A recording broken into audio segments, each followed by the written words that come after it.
Hello friends, चला ऐकूया काही मजेदार जोक्स. रमेश त्याच्या बायकोबरोबर सिनेमा बघायला गेला. त्याने बायकोकरिता एक पान घेतलं. बायको म्हणाली, एक पान तुम्ही पण घ्या ना. गणेश म्हणाला, मी तर बिना पान खाता देखील गप्प बसू शकतो. माहेरून आलेल्या बायकोला तिचा नवरा स्टेशनवर घ्यायला आला. बायको म्हणाली, समोर बघा, त्या स्त्रीचा नवरा तिच्याशी किती प्रेमाने बोलतोय, नाहीतर तुमचं तोंड उतरलेलंच असतं. नवरा म्हणाला, तिचा नवरा तिला स्टेशनवर सोडवायला आलाय, घ्यायला नाही. बायकोशी भांडण झाल्याने विजयने जेवायला बसण्याऐवजी ऑफिसला जाण्याची तयारी सुरू केली. त्याची बायको म्हणाली, काही खाणार आहात का? विजय म्हणाला, विष दे विष. बायको शांतपणे म्हणाली, इथेच खाणार की डब्यात देऊ?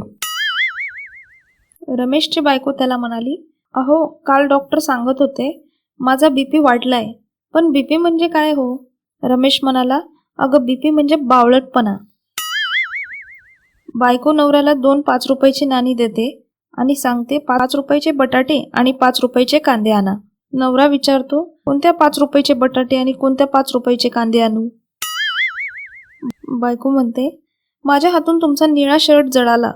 नवरा म्हणतो, हरकत नाही, माझ्याकडे तसाच एक शर्ट आहे. बायको म्हणते, म्हणून तर मी त्या शर्टाचा तुकडा कापून ह्या शर्टाला जोडला आहे. बायको म्हणते, अहो, मी एक लॉटरीचं तिकीट घेतलं आहे. आज त्या तिकिटाला 1 लाखाचं बक्षीस लागलं आहे. नवरा म्हणतो, बक्षीस गेलं खड्ड्यात. आधी सांग, मला न विचारता तू तिकीट का विकत घेतलंस?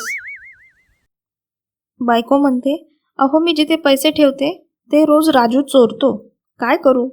नवरा म्हणतो, तू आता पैसे वहीमध्ये ठेवायला सुरुवात कर. मला माहित आहे की राजू वहीला कधीच हात लावत नाही. बायको म्हणते, अहो, तुम्ही म्हणाला होतात ना की काही कारणाशिवाय मी दारू पिणार नाही, मग आता का पिताय?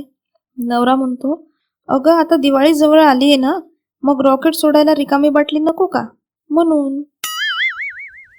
बायको म्हणते, अहो, माझ्या पायात मोठा काटा रुतल्याचे स्वप्न मला सारखे पडत आहे. नवरा म्हणतो, मग त्यात एवढे घाबरण्यासारखे काय झाले? पायात चप्पल घालून झोपत जा.